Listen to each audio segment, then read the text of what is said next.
मित्रों नमस्कार। मैं विनोद कुमार सचान। प्रश्न है खेती का। तो देश का सारे किसान खेती करते हैं और आधुनिक कृषि प्रणाली में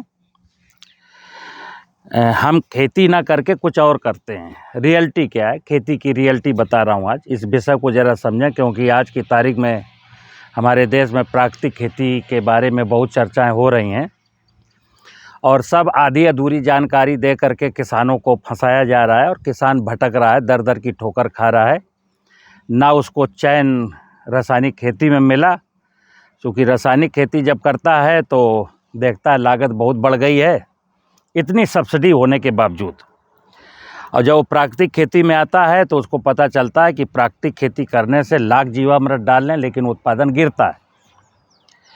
बहुत सारी चीज़ें अपनाता है लेकिन उसको कहीं मृग मारीचिका भी की भांति भटकता रहता है। मुद्दा ये है, मित्र, खेती क्यों करते हैं? जब हम क्यों शब्द नहीं पता होता ना, किसी भी विषय का, कुछ भी करें, आप खेती करें, नौकरी करें, बिजनेस करें, क्यों नहीं पता होता है तो फिर सारी दुनिया जो है ना फंस जाती है। वही हाल खेती का है। तो खेती करते क्यों हैं? तो देखिए, खेती का मूल मंत्र बता दूं। खेती हम करते हैं सर्वे भवन्तु सुखिनः सर्वे सन्तु निरामया। खेती एक वो पद्धति है, खेती एक वो संस्कृति है, खेती एक वो व्यवसाय है, खेती एक वो कर्म है जो सभी के सुखी एवं निरोगी जीवन की कामना करता है। सभी के, यानी कि केवल मनुष्य के सुखी जीवन की नहीं, इस भूमंडल पर पाई जाने वाली अनेकानेक जीव इकाइयों के सुखी जीवन की और स्वस्थ जीवन की कामना करती है कृषि। तो कृषि का तो मतलब ये हुआ कि हम अपनी खुशियों के लिए और दूसरे लोगों की खुशियों के लिए, अपने स्वास्थ्य के लिए और दूसरे लोगों के स्वास्थ्य के लिए खेती करते हैं। अभी पिछले 50, 60, 70 सालों से क्या हो रहा था कि खेती में मैं आमदनी के लिए खेती करता हूँ, खुशियाँ उशियाँ नहीं। मुझको ना सुख चाहिए, ना खुशियाँ चाहिए, ना हेल्दी लाइफ चाहिए, हमको धन चाहिए। और धन के चक्कर में क्या हुआ कि हमारी गाड़ी कमाई का पैसा बाज़ार में जाता है और जो बाज़ार से निवेश लाता हूँ उससे हमारी ज़मीन खराब होती है, उससे हमारी बायोडाइवर्सिटी खराब होती है, और जो लालच की खेती है उससे प्राकृतिक संसाधनों का दोहन होता है।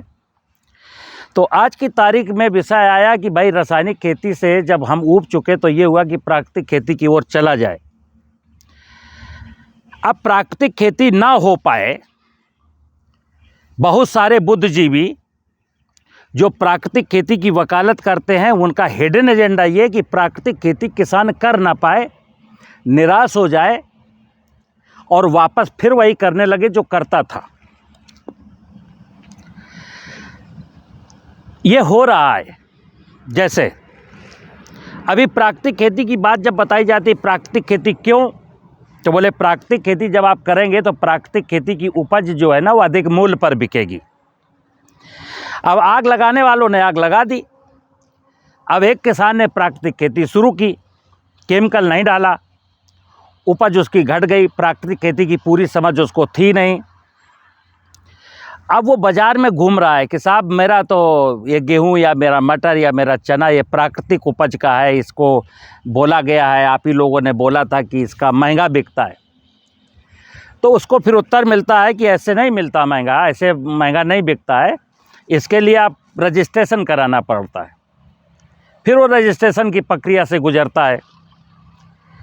रजिस्ट्रेशन करा लेने के बावजूद भी जब उसकी उपज आती है तो उसको प्राकृतिक के भाव में कोई नहीं खरीदता, क्योंकि उसकी लाइजनिंग नहीं होती। गरीब किसान होता है, वो 10, 20, 25, 50 शहर के लोगों से उसका परिचय नहीं होता है, तो लोग मानने को तैयार नहीं। वो सर्टिफिकेट भी दिखा रहा तब भी लोग मानने को तैयार नहीं है, क्योंकि उसके पास ब्रांडिंग नहीं है।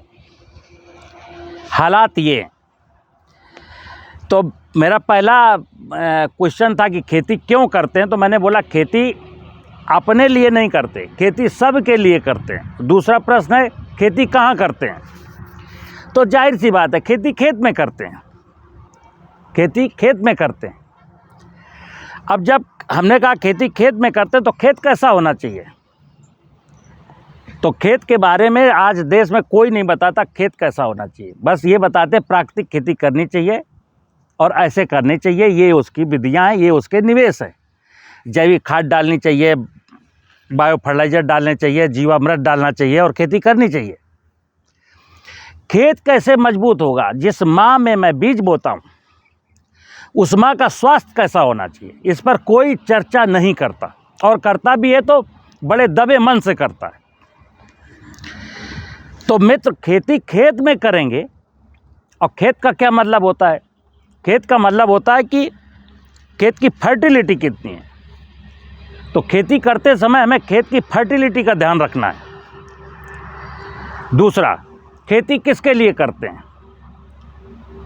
तो खेती, फिर वही बात आई, जब खेती करते हैं तो खेती में नियम है कि खेती हम पंच महाभूत की पूजा के लिए करते हैं। खेती हम 84 लाख योनियों की समृद्धि के लिए करते हैं। वेद में जब जाएंगे, वेद का सूत्र है जीव जीव आहार, जीव ही जीव का भोजन है। तो एक चक्र है, एक सिस्टम है नेचर का कि कौन क्या खाएगा। धरती का भी कुछ भोजन है।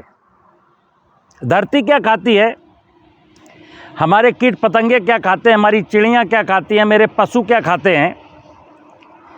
क्योंकि खेती करते समय आप केवल भोजन नहीं करेंगे, उन फसलों के अवशेष पशुओं को मिलेंगे, और जब फसल खड़ी होगी तो उसमें नाना प्रकार के दूसरी चिड़ियाँ भी और कीट भी आएंगे, उनका भी भोजन उसी में छुपा हुआ है।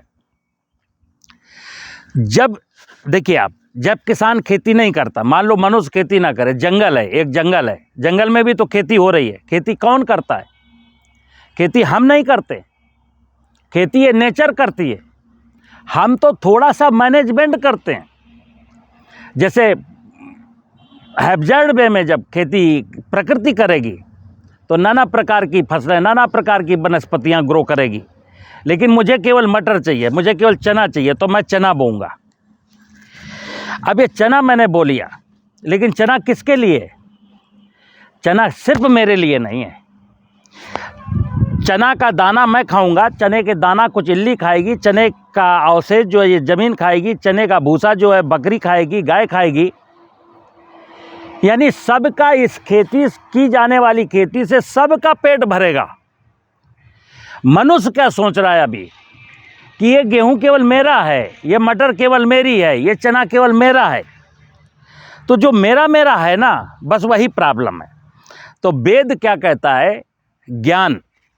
देखिए, कृषि से बड़ा कोई ज्ञान नहीं है। जब हम ज्ञान की बात करते हैं तो ज्ञान में आता है कि हमको क्या करना है इस जीवन में, खेती में हमको क्या करना है, मनुष्य को क्या करना है। तो मनुष्य को अपने कर्तव्य करना है, और मनुष्य की ड्यूटी बहुत बड़ी है। मनुष्य की जिम्मेदारी है कि वो सोचे कि सबका पालन पोषण होना है। परमात्मा के द्वारा, प्रकृति के द्वारा रची गई प्रत्येक इकाई का पेट भरने की जिम्मेदारी मनुष्य की है। अपनी खुशियों के लिए कुछ भी करे, लेकिन दूसरों की खुशियों के लिए भी कुछ करे।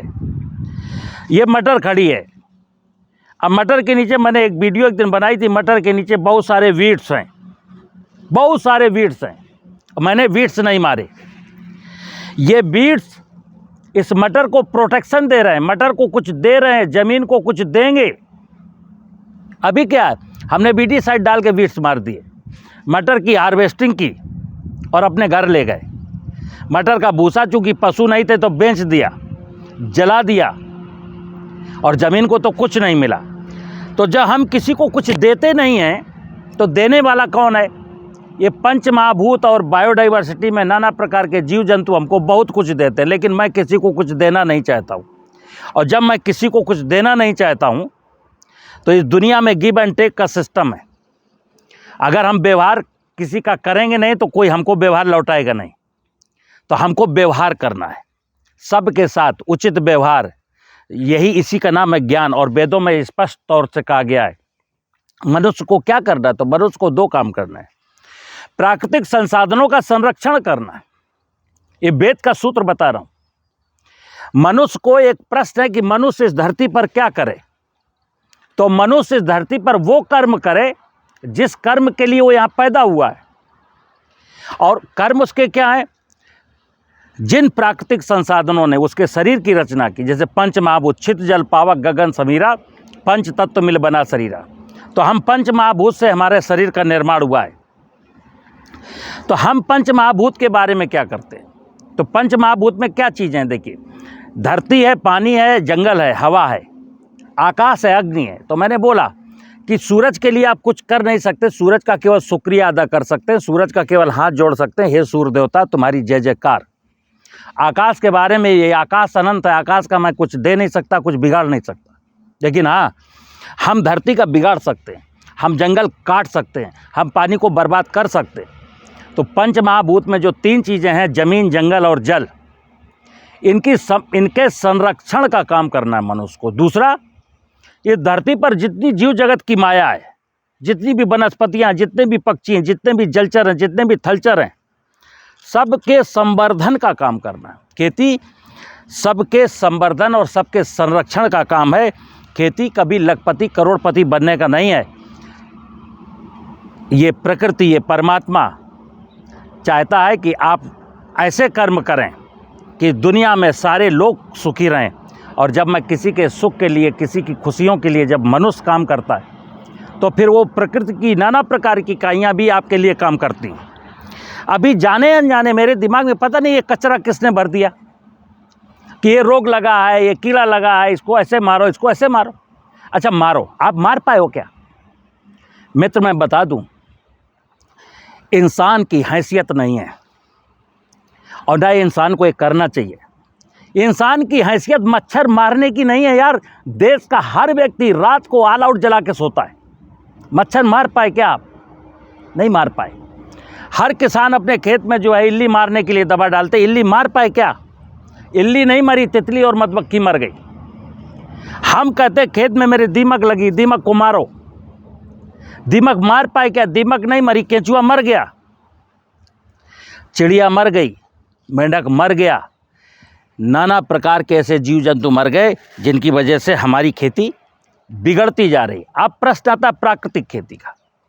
तो प्राकृतिक खेती में भी वही खुराफात, छोटा सा, कोई कह रहा जीवामृत डालना प्राकृतिक खेती है, कोई कह रहा बायो फर्टिलाइजर डालना प्राकृतिक खेती है, कोई कह रहा जैविक खाद डालना। जैविक खाद वो फर्जी जैविक खाद जो मैंने अभी बोला, जिसमें कोई ऑर्गेनिक मैटर है ही नहीं। मुद्दा सीधा सीधा है। जब प्राकृतिक खेती की बात आएगी तो प्राकृतिक खेती का मतलब है परमात्मा की, भगवान की पूजा का विषय है प्राकृतिक खेती, धरती माँ की पूजा। और पूजा का मतलब कोई अगरबत्ती सुलगाना नहीं है। पूजा का मतलब ये कि ज़मीन में जो ऑर्गेनिक कार्बन की मात्रा 0.3 बची, उसको 1% कैसे कर दिया जाए। 1% करेंगे तो धरती सजेगी, धरती की कोख मजबूत होगी। जब धरती की कोख मजबूत होगी, आपको फर्टिलाइजर की ज़रूरत नहीं पड़ेगी। पानी की पूजा, अभी आपका पानी 250 फुट नीचे चला गया, पेड़ काट दिए, बारिश हो नहीं रही है। पेड़ कट गए तो बारिश नहीं हो रही है, बारिश कम हो रही है। और जो भी बारिश हो रही है, खेत की मेड़ नहीं है तो पानी बह जा रहा है। और हमको गेहूं धान बोना है तो ज़मीन के नीचे का पानी निकालना है। तो हम 250 फुट नीचे से ज़मीन का पानी निकाल करके खेती कर रहे हैं। और अगर रासायनिक खाद नहीं डालते तो मैं कह रहा हूँ मैं प्राकृतिक खेती कर रहा हूँ। आप किसे बेवकूफ़ बना रहे हैं? आप भगवान को बेवकूफ़ बना रहे हैं। अब परमात्मा की व्यवस्था को छिन्न भिन्न कर रहे हैं। इसीलिए मैं बता दूं, ना हमको रासायनिक खेती में खुशियां मिली, और आज की तारीख में जो प्राकृतिक खेती कर रहे हैं उनको भी खुशियां नहीं मिल रही। क्यों? क्योंकि मैं विषय को समझना नहीं चाहता।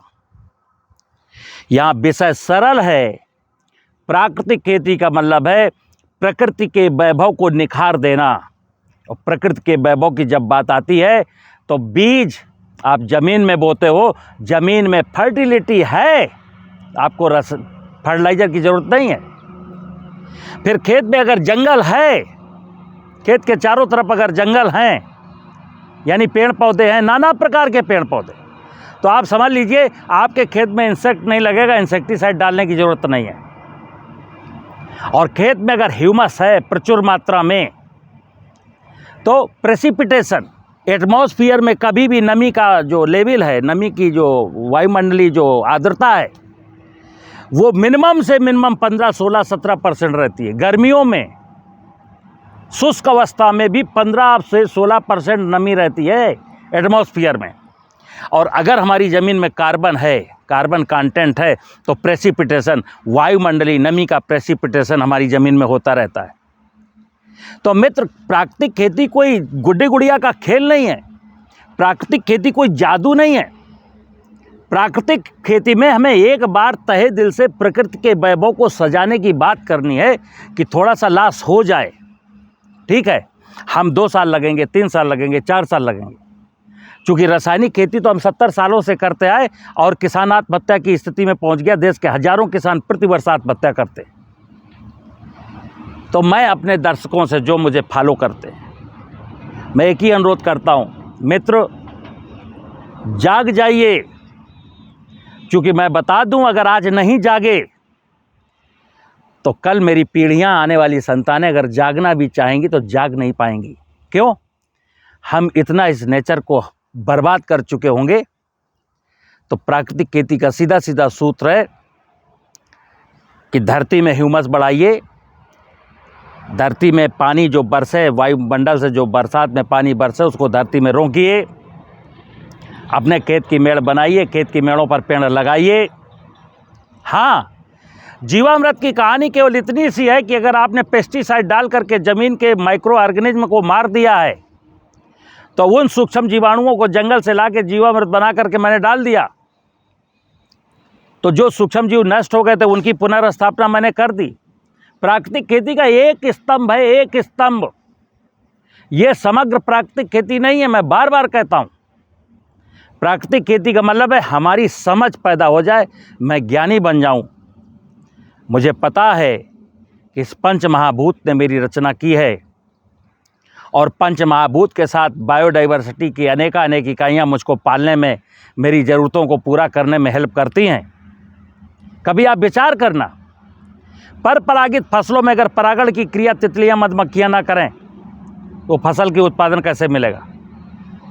अगर ज़मीन में केंचुआ नहीं है, दीमक नहीं है, हमने सब कुछ मार डाला है, तो ज़मीन में जो हमने बोला कि ये बायोमास ज़मीन का भोजन है, ये ज़मीन में पचेगा ही नहीं, ह्यूमस बनेगा ही नहीं। तो आप डालते रहिए इसमें कूड़ा कचरा, आपके फसलों के काम आने वाला नहीं है।